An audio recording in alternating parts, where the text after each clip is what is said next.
아버지 2020년을 아버지 마무리 짓게 하시고 감사합니다. 아버지 2020년 이 예배가 하나님께 아름답게 우리의 상함 신령을 받아주시고 우리의 신령을 새롭게 하여 주셔서 거룩해 하시고 아버지여 날마다 새롭게 하여 주시옵소서. 이제 2021년을 새롭게 맞이할 마음의 준비를 하게 하시고 오늘도 성령의 능력으로 우리를 거듭나게 하여 주시옵소서. 회개하라 천국이 가깝단 말씀대로 우리의 삶이 늘 회개의 기도로 회개의 영으로 늘 새롭게 아버지 우리를 고침받게 하시고 새롭게 하여 주셔서 주님의 나라가 오기를 바라봅니다. 주의 역사에 주시옵소서. 이 예배를 받아 주시옵소서. 흥명하여 주시옵소서. 우리의 찬미의 제사를 받아 주시옵소서. 사단의 골로와 괴계로부터 우리를 벗어나게 하시고 아버지 영적 승리하심을 나타내게 하소서. 승리의 주님을 노래합니다. 승리의 주님을 찬양합니다. 하베리 케레스카나 다이스카라리 케레베레비스파이스카 바라에레베레비스파이스카나리 타라스카라리 에르바스카스카라리 하비도 이아스파나 쇼도르스카라리 케레베레비 케레스타스카라리 홀리도 이스카마시. 할렐루야. 우리 같이 아멘으로 화답했으면 좋겠습니다. 할렐루야. 아멘. 어느새 마지막 예배가 됐습니다. 그럼에도 불구하고 우리 뒤를 바라보지 않고 여전히 우리의 고개를 들어 앞을 바라보게 하시며 하늘을 바라보게 하시는 우리 하나님을 찬양했으면 좋겠습니다. 우리 같이 서로 축복하며 충만한 마음으로 찬양하도록 하시겠습니다.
기도하겠습니다.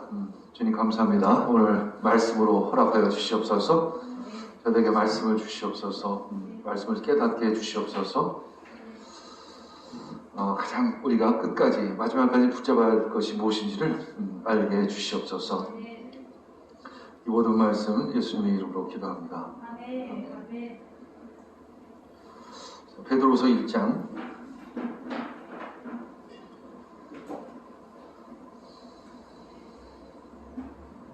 4절에서 11절 읽겠습니다. 오늘 제목은 가장 마지막까지 붙잡아야 할 것, 은혜와 믿음입니다. 오늘 2020년 마지막 주일 예배로 주님께 올려드리죠. 이로써 그 보배롭고 지극히 1절 4절부터 읽겠습니다. 시작. 이로써 그 보배롭고 지극히 큰 약속을 우리에게 주사 이 약속으로 말미암아 너희가 정욕 때문에 세상에 썩어질 것을 피하여 신성한 성품에 참여하는 자가 되게 하려 하셨느니라. 그러므로 너희가 더욱 힘써 너희 믿음의 덕을, 덕의 지식을, 지식의 절제를, 절제의 인내를, 인내의 경건을, 경건의 형제 우애를, 형제 우애의 사랑을 더하라. 이런 것이 너희에게 있어 흡족한즉 너희로 우리 주 예수 그리스도를 알게 게으르지 않고 열매 없는 자가 되지 않게 하려니와 이런 것이 없는 자는 맹인이라. 멀리 보지 못하고 그의 옛 죄가 깨끗하게 된 것을 잊었느니라. 그러므로 형제들아 더욱 힘써 너희 부르심과 택하심을 굳게 하라. 너희가 이것을 행한즉 언제든지 실족하지 아니하리라. 이같이 하면 우리 주 곧 구주 예수 그리스도의 영원한 날에 들어감을 넉넉히 너에게 주시리라. 아멘. 자, 오늘 2020년 마지막 주일입니다. 여러분들 2020년 대표적인 사건은 코로나는 우리가 한 번도 생각해보지도 못하고 경험해보지도 못하던 코로나 상황 속에서 우리의 신앙과 우리의 삶을 어떻게 살아가야 할 것인가, 참 이런 것에 대한 질문, 이것에 대한 사실 우리들의 반응이었습니다. 나도 개인적으로 여러 가지 2020년도에 버킷리스트가 있었겠지만 목회자로서 하루가 땅이 만나는 교회를 이제 담임 목사로서 가장 첫 번째 버킷리스트는 예배를 지키는 것이었죠. 특히 모이는 예배를 지키는 것이었습니다. 모이기를 피하는 어떤 것도 허락하지 않는 그런 믿음. 만약에 내가 여러분들을 보면 예배를 지키지 못했을 것 같아요. 여러분들의 입장을 생각하고 여러분들의 눈치를 보았으면 아마도 이 모이는 예배를 지금까지 한 번도 빠지지 않고 한다는 것은 불가능했을 것 같습니다. 만에 하나 모이는 예배를 이렇게 지속했을 때 쉽게 해서 확진자가 생기고 집단 감염이 생겼을 때 그 비난을 여러분들은 충분히 할 것입니다. 교회 리더십들에게 할 것이고 누군가를 탓하겠죠. 가장 그 살얼음판을 거는 것은 사실은 목회자로서의 그 예배를 지키는 하루하루 한 주간이 참 살얼음판 가는 듯 했습니다. 개인이라고 하면 그냥 걸리고 아프고 말면 되겠지만 이 공동체에서 확진자가 생기고 집단 감염이 생긴다면 그거에 대한 그 영향은 도무지 이루 헤아릴 수 없는 부분들이기 때문에 그런 것이죠. 다시 한번 얘기하지만 여러분들을 생각했으면, 여러분들을 인간적으로 의식을 했다면 모이는 예배를 이렇게 지속하지 못했을 것입니다. 하나님을 생각했고 또 하나님 안에서 여러분들을 섬기고자 하는 마음 때문에 이것이 그래도 지킬 수 있었던 것입니다. 버킷리스트, 여러분들의 첫 번째 삶의 목록의 첫 번째 리스트는 도대체 무엇일까? 2020년 마지막 연말을 보내면서 우리가 붙잡아야 될 것은 도대체 무엇일까? 라는 질문을 오늘 해보시기를 원합니다. 우리 버킷리스트라는 영화가 있죠. 카터와 에드워드라는 두 노인. 이제 에드워드는 이제 병원의 회장입니다. 병원을 소유하고 있는 주인이죠. 굉장히 큰 병원, 그것도 여러 개의 병원을 가지고 있는 아주 엄청난 떼부자입니다. 그리고 이 카터는 자동차 수리공. 그는 크리스찬이고 또 다방면에 많은 지식을 가지고 있는 두 노인이 한 병실에 있게 됩니다. 그러면서 이제 서로 다르고 성격도 틀리고 지위도 틀리고 여러 가지 상황이 틀리지만 암투명이라는 것 하나의 이유로 두 사람은 가까워지기 시작을 하고 이제 이런 이야기를 하죠. 우리 이렇게 죽음을 기다릴 것이 아니라 생애에서 마지막 버킷리스트를 좀 만들어서 그것을 한번 해보자. 에드먼드가 특히 이제 카터를 꼬드깁니다. 내가 돈이 많으니까 내가 돈은 다 낼 테니까 당신 몸만 쫓아오십시오. 이렇게 얘기를 하는 거죠. 결국 이제 두 사람이 이제 그 여행지를 오르게 됩니다. 스카이다이빙, 만리장성에서 오토바이 타기, 피라미드에 오르기, 또 여러 가지 그 버킷리스트의 것들을 하나씩 이뤄갑니다. 그중에 에드먼드 그 부자는 그동안 딸과 원수처럼 지냈는데 딸과 화해하는 것이 버킷리스트의 하나로 올리긴 했지만 그만큼은 자신의 자존심 때문에도 지키지를 못했어요. 그리고 이제 두 사람은 이제 집으로 돌아옵니다. 돌아온 후에 카터는 이제 아내가 카터를 맞이해주고 에드워드는 혼자 집에서 쓸쓸히 저녁밥을 지어 먹습니다. 그러던 중에 어느 날 이제 카터가 운명했다는 소식을 듣습니다. 그리고 에드워드는 그 장례식에 찾아갔죠. 그 에드먼 그리고 그 병원에도 입원했을 때 이제 병문안도 가고 그 카터가 이제 에드먼드에게 한 가지 자신의 부탁을 합니다.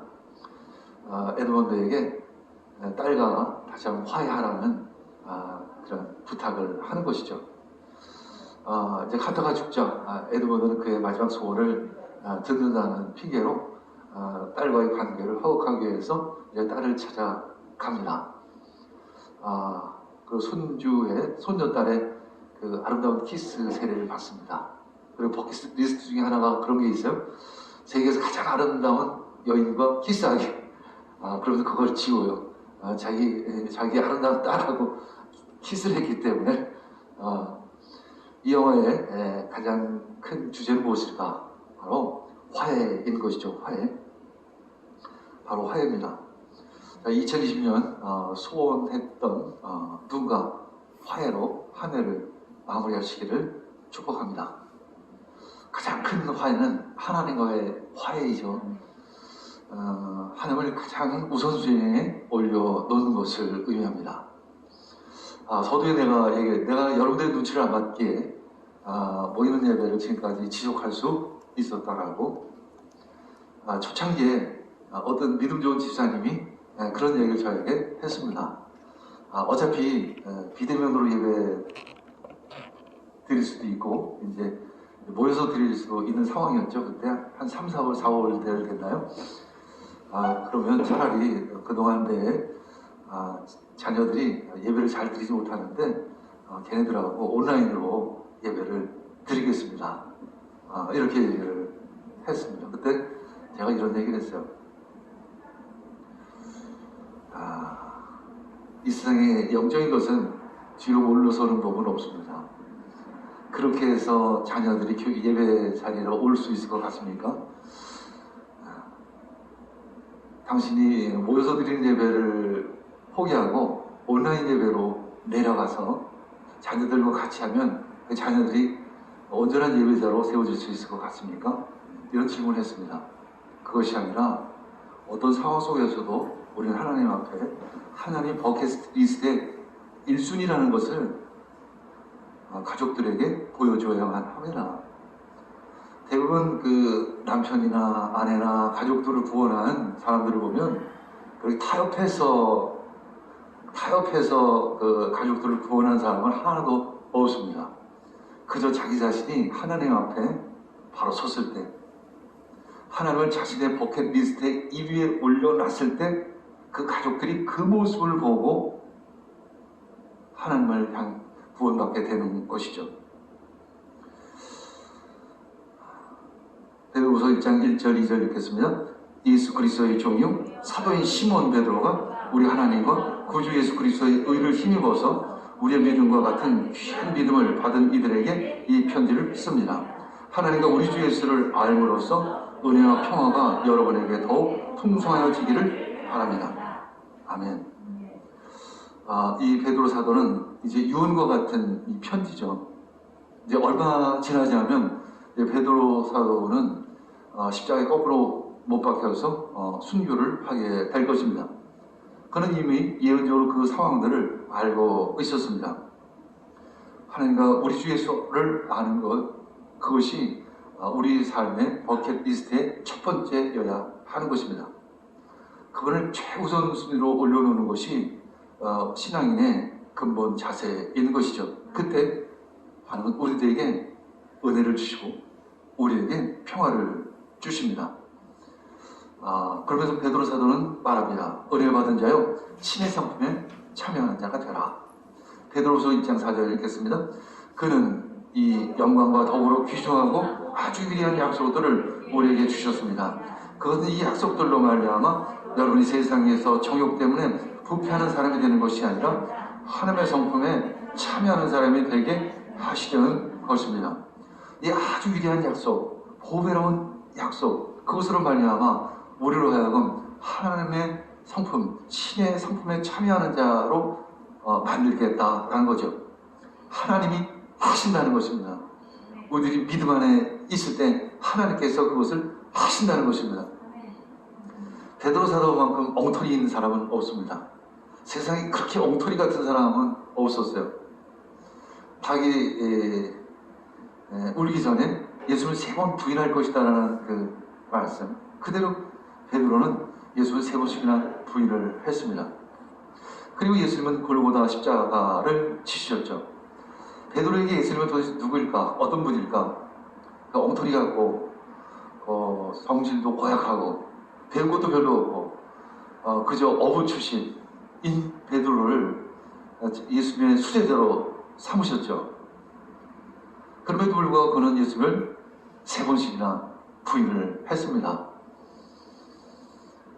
그런 그런 베드로를 예수님은 또 다시 찾아오셨어요.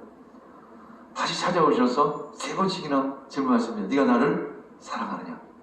네가 나를 사랑하느냐? 네가 나를 사랑하느냐? 하시면서 화해의 메시지를 베드로에게 주신 것입니다. 하나님 예수님께서 먼저 화해하신 것이죠. 그래서 베드로는 그것을 은혜라는 단어로 충분하지 않아서 주님은 나에게 모든 것을 다 주셨습니다. 이런 고백을 합니다. 주님은 나에게 모든 것을 다 주셨습니다. 베드로는 그 은혜, 그 믿음을 가지고 그 땅을 살아가는 것입니다. 예수님께서 먼저 화해하셨다는 거죠. 그 믿음, 그 약속, 그것이었습니다. 그래서 그 믿음으로 선포하는 것입니다. 하나님이 우리를 먼저 사랑하셨습니다. 하나님께서 우리에게 모든 것을 다 주셨습니다. 하나님이 주신 그 보배로운 약속, 그 보배로운 약속이 바로 우리를 이끌어 주실 것입니다. 신의 성품에 참여하는 자가 된다는 것이 도대체 무엇일까? 우리가 스스로 할 수 있는 것은 없습니다. 만약에 베드로가 신의 성품에 참여했다라고 얘기하면 좀 어색합니다. 앞뒤가 좀 잘 맞지가 않아요. 그렇게 부족하고 그렇게 성질을 고약하고 배울 것도 별로 없는 그 베드로가 지금 말합니다. 우리 함께 신의 성품에 참여하는 자가 됩시다. 그것은 내가 하는 것이 아니라 하나님이 하실 것이라는 거죠. 내가 믿음 안에 있을 때, 내가 은혜 안에 있을 때 하나님께서 하신다는 거죠. 고린도후서 13장 13절 읽겠습니다. 주 예수 그리스도의 은혜와 하나님의 사랑과 성령의 사귐이 여러분 모두와 함께 하기를 빕니다. 아멘. 우리 성령 사귐 안에 있을 때 성령께서 우리를 신의 성품에 참여하는 자로 이끌어 주실 것입니다. 그 시작이, 그 끝이 바로 하나님을 아는 것입니다. 그래서 주님의 성품을 닮아가는 것이죠. 우리는 하나님을 알아가는 것은 바로 주님의 성품을 닮아가는 것이다 라는 것입니다. 자기 개발을 통해서 우리 성인군자가 될 수가 없어요. 그런 방식이라면 베드로의 성품으로는 도저히 이룰 수 없는 그런 것이죠. 우리에게 말씀하십니다. 그저 믿음을 가져라. 그저 주님을 추구하라. 그저 주님과의 만남 가운데 있어라. 그때 성령은 우리를 주님의 그 가르침만으로 이끌어주셔서 하나님 아버지를 알게 하실 것입니다. 베드로후서 1장 5절에서 7절 읽겠습니다. 그러므로 여러분은 열성을 다하여 여러분의 믿음의 덕을 더하고 덕에 지식을 더하고 지식에 절제를 더하고 절제에 인내를 더하고 인내에 경건을 더하고 경건에 신도 간의 사랑 우애를 더하고 신도 간의 우애에 사랑을 더하도록 하십시오. 믿음의 덕을 더하라 이렇게 말씀하고 있습니다. 이 덕은 인격을 의미하는 거죠. 그리스도의 인격을 이야기하는 것입니다. 우리들의 믿음의 그리스도의 인격을 더하라 말씀하고 있습니다. 그리고 덕의 지식, 영적인 지혜, 통찰력으로 하나님의 뜻대로 살아가는 것을 의미합니다. 그 지식을 더하라 말씀하고 있습니다. 그리고 그 지식에다 절제를 더하라는 것입니다. 육체의 욕망을 절제하라는 거죠. 그리고 절제, 인내를 더하라는 것입니다. 소망을 가지고 고난과 악에 대항해서 끝까지 견디라 말씀하고 있습니다. 그리고 인내에다가 또 경건을 더하라. 하나님의 성품에 참여하는 자로서의 경건을 더하라. 경건에 형제의 우애를 더하라. 우리 서로 사랑하는 형제의 우애, 가정에서 서로 사랑하고 또 교회 안에서 서로 사랑하는 형제의 우애를 더하라. 형제의 우애의 사랑을 더하라. 믿음으로 시작된 신의 성품은 바로 사랑으로 완성이 되어지는 것입니다. 이것을 뭐라고 얘기하시는지 아십니까? 영적 햄버거. 왜 안 우시죠? 영적인 햄버거. 영적인 햄버거입니다. 맨 위에는 믿음, 맨 밑에는 사랑. 그 사이에 지식, 절제, 인내, 경건, 형제의 우애 이런 것들이 들어 있습니다. 영적 햄버거를 오늘 마음껏 드시기를 축복합니다. 우리는 그 영적인 그 햄버거 안에 어떤 재료를 많이 넣기를 원하십니까? 2020년 우리 무엇을 더해 가셨습니까? 한번 질문해 보시길 바랍니다. 우리가 더해야 될 것은 첫 번째, 우리는 하나님이 누구인지를 더 깊이 알아가는 것. 두 번째는 하나님의 은혜 안에서 살아가는 법을 배워야 하는 것입니다. 하나님의 은혜 안에서 살아가는 법을 배우시기를 원합니다. 그리고 하나님을 아는 것에 게으르지 않으시기를 원합니다. 우리 뭔가를 이루어가야 하죠. 뭔가를 더해가야 합니다. 물론 통장에 잔고를 채우는 것도 참 중요하고 우리 집을 사는 것도 참 중요합니다. 오늘 함영 집사가 아침에 간직을 했습니다. 하나님의 섭리로, 하나님의 은혜로 아파트를 장만한 그 간증을 주었습니다. 제가 작년인가 재작년에 신방 갔을 때 그 5층 꼭대기에서 살았습니다. 그 아현동 그 산꼭자기 위에 한 30-40년 된 아파트 5층 집에 5층, 그것도 아이들 셋을 그때 진짜 깐난애기, 하나는 깐난애기 아이고 그 아이들을 데리고 그 5층 집을 오르라는 얘기하고 일주일에도 서너 번씩 교회를 예배에 빠지지 않고 하나님을 찬양했습니다. 참 쉽지 않은 시간들이었죠. 하나님 기도했습니다. 하나님 저희들에게 집을 주시옵소서. 이제 전세로 어디 다른 데 가려고 해도 너무 전세값이 올라서 다른 데 갈 수가 없습니다. 주님 저희들에게 집을 허락해 주시옵소서. 하나님은 진짜 기적적인 방법으로 하나님은 집을 더해 주신 것입니다. 우리가 뭔가 이루어가는 방법이 두 가지가 있죠. 내 스스로 이루려고 하는 방법, 그리고 하나님의 뜻 안에서 이루는 방법, 두 가지가 있습니다. 내가 만약에 내 힘으로, 내 능력으로 집을 장만했다면 또 다른 문제가 생길 것입니다. 저도 몇 번인가는 집을 좀 장만해 보려고 애를 쓴 적이 있었어요. 근데 그걸 하니까 또 다른 문제가 생기는 거예요. 다른 어려움이 생기는 것입니다. 그러나 하나님이 주면 다른 문제가 없습니다. 하나님이 해주시기를 기도하며 주님만을 온전히 추구하시기를 원합니다. 전도하는 것 마찬가지죠. 가끔 전도가 잘 안 되는 분 보면 왜 이렇게 전도가 안 될까? 저 사람 참 열심히 하고 전도 연사도 있는데 왜 전도가 안 될까? 왜일까요? 그 사람을 너무 의식해서인 것입니다. 그 사람의 신앙을 맞춰서 내려갑니다. 그 사람에 맞춰서 온라인 예배를 드립니다.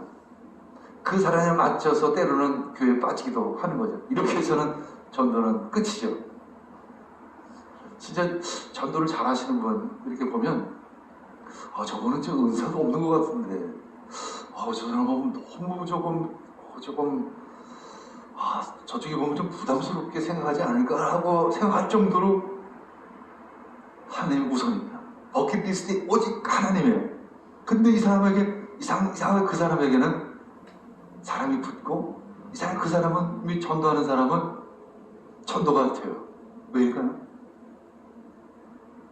인간적인 접근이 아니라는 것입니다. 인간적으로 비율을 맞추는 것이 아니라는 것이죠. 내가 그 자리에 있어야 하는 것입니다. 내가 하나님 앞에 있어야 하는 것입니다. 그리고 하나님의 그 버킷리스트의 첫 번째 있는 것을 그 사람이 보고 어느 날 어느 때 하나님께서 타치하시는 것입니다. 내가 하는 것이 아닌 거죠. 그 사람이 타치하는 걸 하나님이 타치하십니다. 이것이 인간적인 전도의 방법과 하나님 하시는 전도의 방법이 전혀 다른 것이죠. 우린 그저 하나님 앞에 있어야 하는 것입니다. 하나님 버킷리스트의 첫 번째 있어야 하는 것이죠.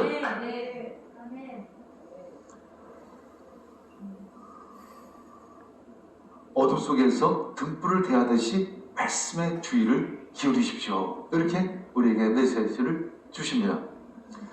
영어 버킷리스트에서 이제 카트는 이제 크리스찬이고 이제 에드먼드는 무신론자이죠. 이제 두 사람이 집으로 돌아오는 길에 이제 카트가 이제 비행기 창밖을 통해서 밤하늘에 떠 있는 별을 가리키면서 참 별이 참 아름답다고 저 별을 만드신 하나님의 솜씨가 참 대단하다라고 이렇게 하나님을 찬양합니다. 그때 에드먼드가 말합니다. 당신은 한마디로 하나님이 이 세상을 창조하셨다는 창조론을 믿는군요. 나는 그것을 믿지 않습니다. 내가 그 하나님이 창조하신 별을 향해서 나의 병을 병에서 구원해 주십시오 라고 그렇게 기도하지 않습니다. 이런 이야기를 합니다. 근데 이제 카터는 에드먼드에게 이런 이야기를 하죠. 우리의 삶은 흐르는 물 같아요.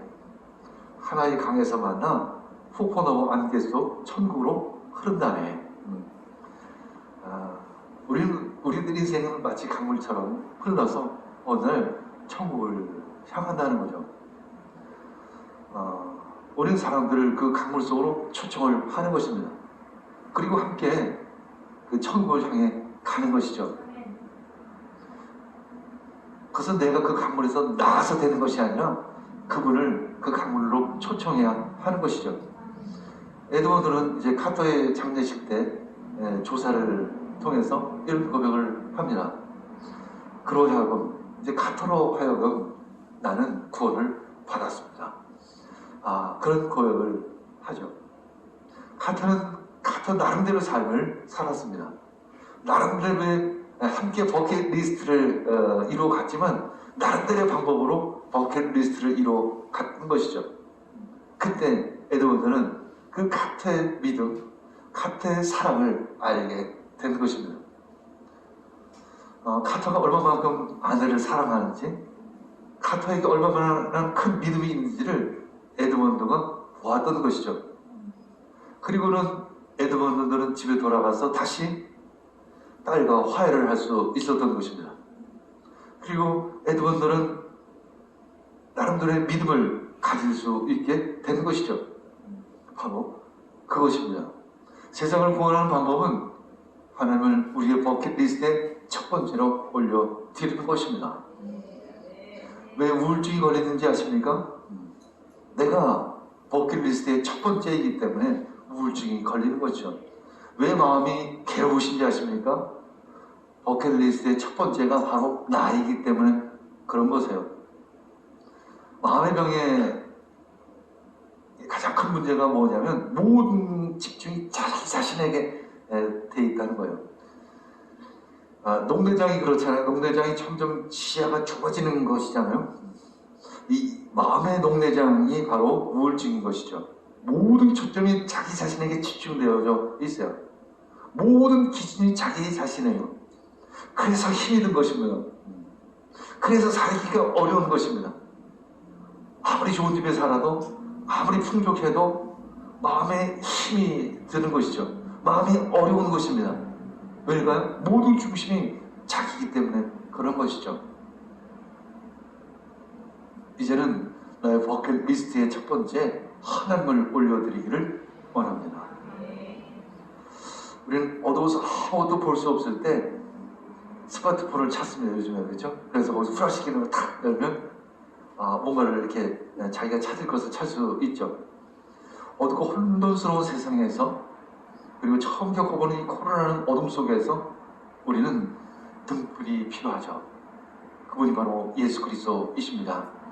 그분의 가르침이죠. 예수님의 가르침은 밤하늘의 별빛처럼 우리를 인도하십니다. 베드로 사도는 지금 자신의 삶이 얼마 남지 않았다는 걸 잘 알고 있어요. 그래서 이렇게 베드로후서 1장 15절에 기록하고 있습니다. 그리고 내가 세상을 떠난 뒤에도 언제든지 여러분이 이런 일들을 기억할 수 있게 하려고 힘을 쓰고 있습니다.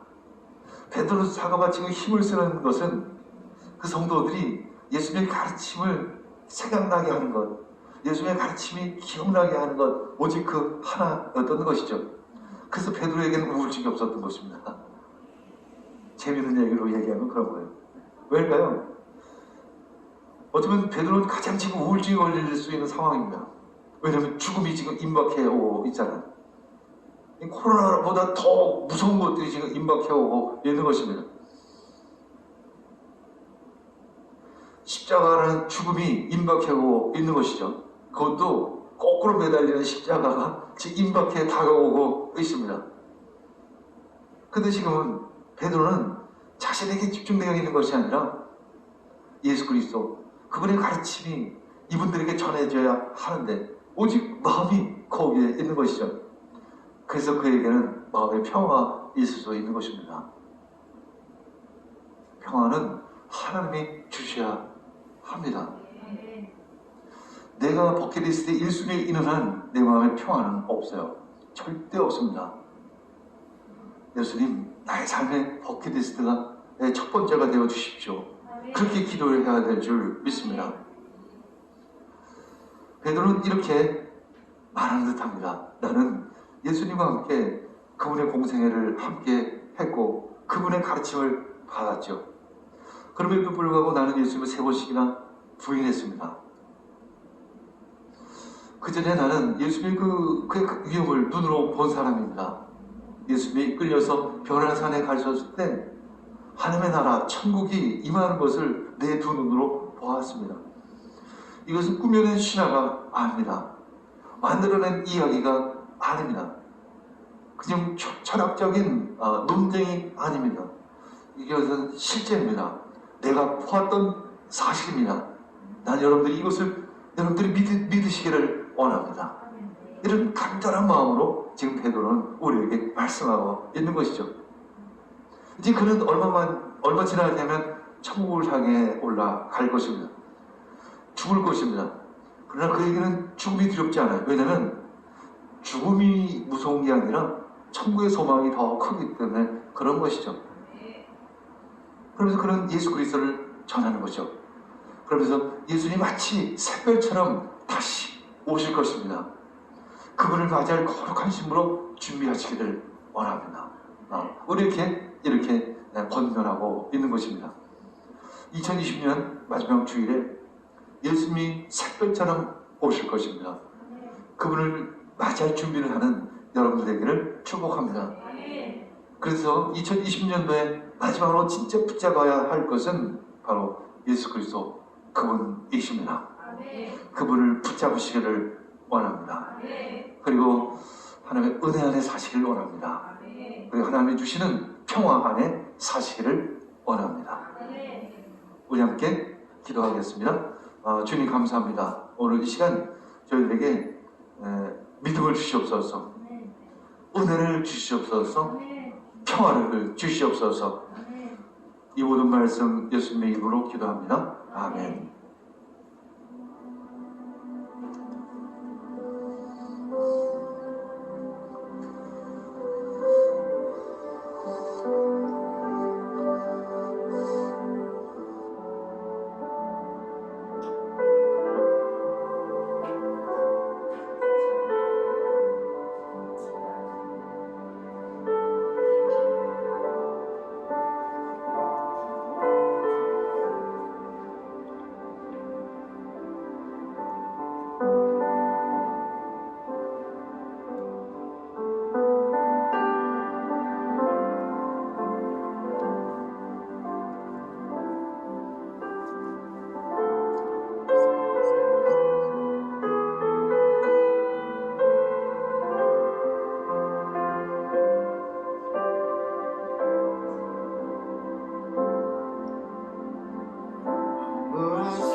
시절을 보냈다고 생각이 될 수 있습니다. 세상은 멈춰 있고 우리가 올 초에 세웠던 버킷리스트는 아마 아무것도 이루어지지 않았다고 여겨질 수도 있습니다. 즐거움도 없었고 기쁨도 적었던 그런 한 해로 기억될 수 있습니다. 그러나 성령님이 우리와 함께 하신다면 우리는 여전히 눈을 들어 하나님의 나라를 꿈꿀 수 있을 것입니다. 이 시간 같이 기도하기를 원합니다. 성령님, 나와 함께 하여 주시옵소서. 세상은 멈춰 있지만 나는 여전히 눈을 들어 하나님의 나라를 바라볼 수 있기를 원합니다. 하나님의 손이 운행하시며 주님의 살아계심으로 역사하시는 그 모든 것들을 내가 여전히 그 안에 있기를 원합니다. 성령님, 나와 함께하여 주시옵소서.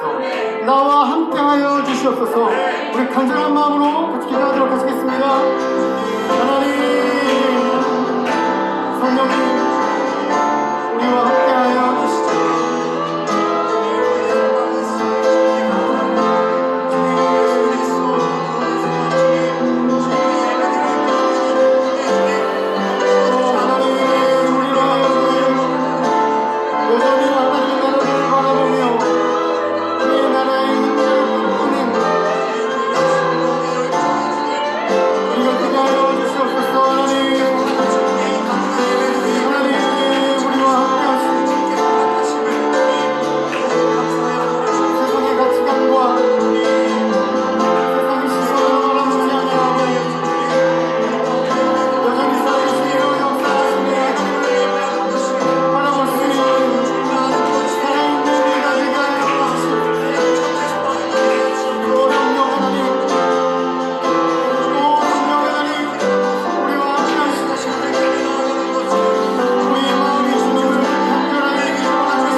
고백하기를 원합니다. 혹시나 지난 한 해를 어려움 가운데 지내면서 내 마음 가운데 하나님을 향한 그 믿음과 우리 향한 그 사랑에 대한 불신의 마음이 이미 자리 잡고 있다면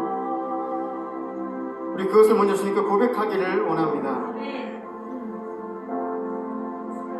또한 나약해지며 나도 모르는 우울감 가운데 사로잡힌 사람들이 있다면 우리 그것을 먼저 아버지께 입술을 열어 고백하기를 원합니다. 하나님 우리를 고아와 같이 버려두지 아니하신다고 성경에 이미 약속하셨습니다. 입술을 열어 고백하는 모든 심령에게 주님 함께 하실 것을 믿습니다. 같이 기도하며 고백하며 하나님 우리의 믿음이 아버지 앞에 서게 하여 주시옵소서. 하나님으로 서게 하여 주시옵소서. 우리의 힘과 의지와 다짐은 약하지만 성령 하나님은 세상 그 어떤 것보다 강하십니다. 우리 같이 고백하며 기도하도록 하시겠습니다. 하나님 나의 마음이 주님 세상의 허무함으로 인하여 무너졌습니다. 많이 나약해지며 우리가 하나님 아버지의 사랑의 말씀과 그 살아계심에 대하여 이미 그 믿음이 흔들리고 연약해졌음을 고백합니다. 주님 우리의 나약함을 용서하여 주시옵소서. 우리의 연약함을 용서하여 주시옵소서. 우리가 주님을 섬고 주의 말씀을 내 지팡이로 삼아 다시 일어나기를 소원합니다. 여전히 우리는 우리를 꿈꾸며 성령 하나님 아버지의 그 살아계심을 말미암아 하나님의 나라를 꿈꾸며 살아가기를 원합니다. 주님 우리를 붙잡아 주시옵소서. 우리를 붙잡아 주시옵소서. 행동이 우리의 마음을 잡아 주시옵소서. 나약해지며 주저앉으며 쓰러져 있는 우리의 발걸음을 주님 붙잡아 주시옵소서. 청년의 시절 아버지 앞에 나아가기를 원합니다. 주님 우리의 성령 하나님을 말미암아 다시 하나님을 바라볼 수 있기를 원합니다. 세상에 멈춰있으므로 그 허무함으로 말미암아 우울감을 느끼며 남자분이 수치에 있다면 주님 붙잡아 주시옵소서. 하나님은 살아계십니다. 하나님은 살아계십니다. 하나님은 살아계심을 바라볼 수 있도록 하여 주시옵소서. 우리의 마음으로 주님을 믿을 수 있도록 하여 주시옵소서. 하나님의 바라보고 우리의 눈으로 하나님의 살아계심을 바라볼 수 있도록 우리를 도와주시옵소서. 하나님 주님으로 인해 살아가기를 원합니다. 주님으로 살아가기를 원합니다. 우리의 마음 만지소서. 우리의 마음 만지소서. 주님 우리를 만지소서.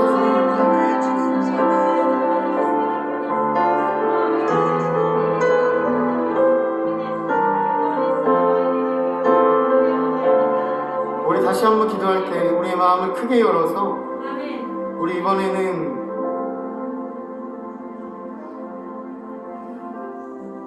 우리 교회 청년부와 또 나아가서 우리 온 세계를 위해서 같이 한번 기도하기를 원합니다.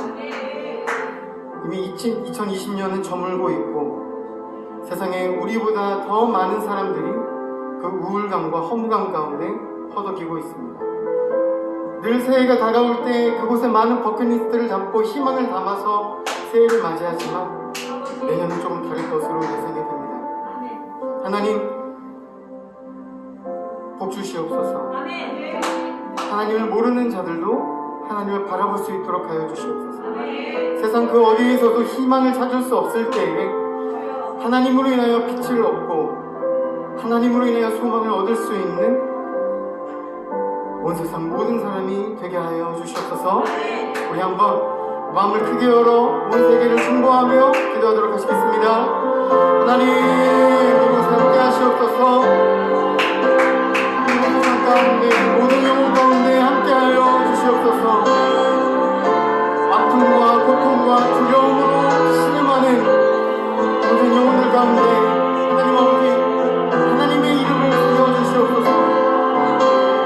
그 어디에서도 희망을 찾을 수 없고 그 어디에서도 내일을 꿈꿀 수 없는 이런 시기가 되었습니다. 그러나 여전히 하나님은 살아계십니다. 하나님 아버지의 역사하심이 움직이고 있다는 것을 온 세상 모든 사람들이 알게 하여 주시옵소서. 무너진 자, 갇힌 자, 자유함이 없는 자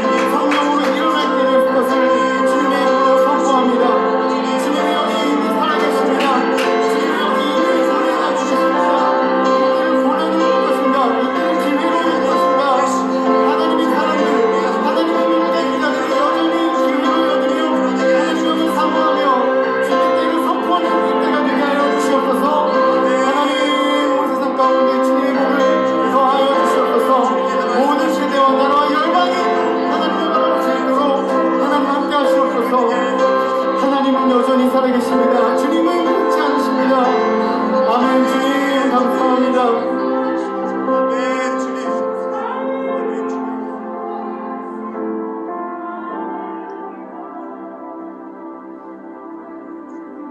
할렐루야.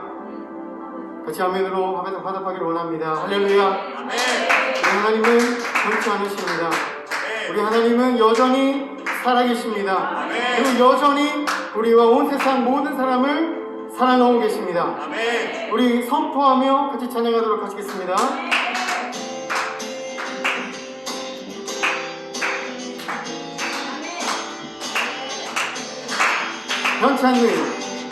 변치 않는 주님의 사랑과 거룩한 보혈의 노래 우리가 찬양을 합시다. 주님을 만나고 우리 한 번 더 변치 않는 주님의 사랑과 거룩한 보혈의 노래 우리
샬롬, 알리는 말씀 드립니다. 이제 한 해가 다 지나가고 이제 12월 31일 마지막 날 이제 송구 영신 예배로 올해 마지막 예배를 올려드립니다. 그 하나의 마지막을 진정한 마음으로 신령과 진정으로 주님께 올려드리는 이 한 해 그 하루 되기를 원합니다. 일시는 12월 31일 목요일 오후 8시에 진행됩니다. 그때는 이제 각 가정에서 온라인 예배로 참석하시면 되겠습니다.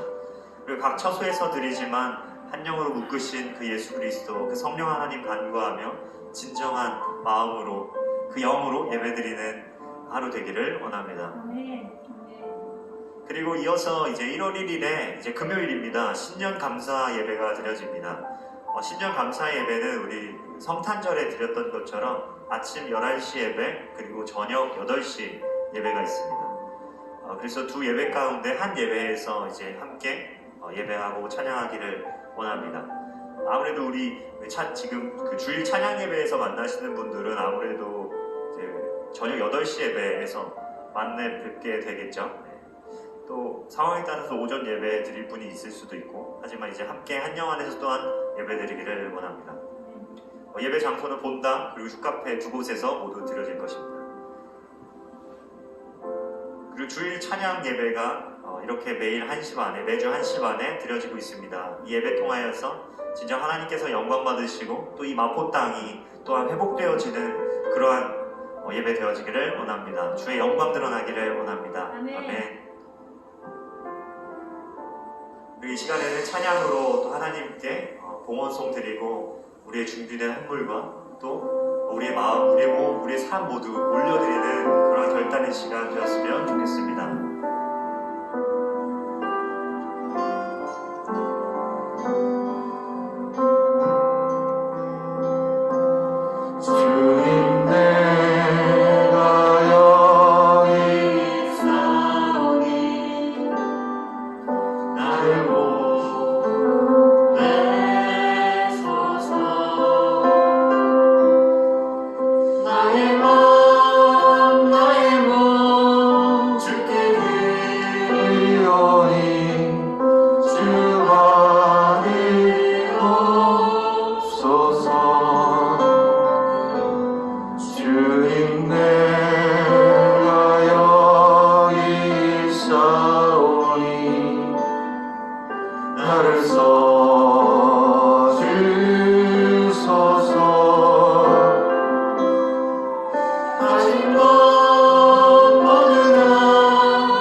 받으시옵소서. 나를 사용하여 주시옵소서.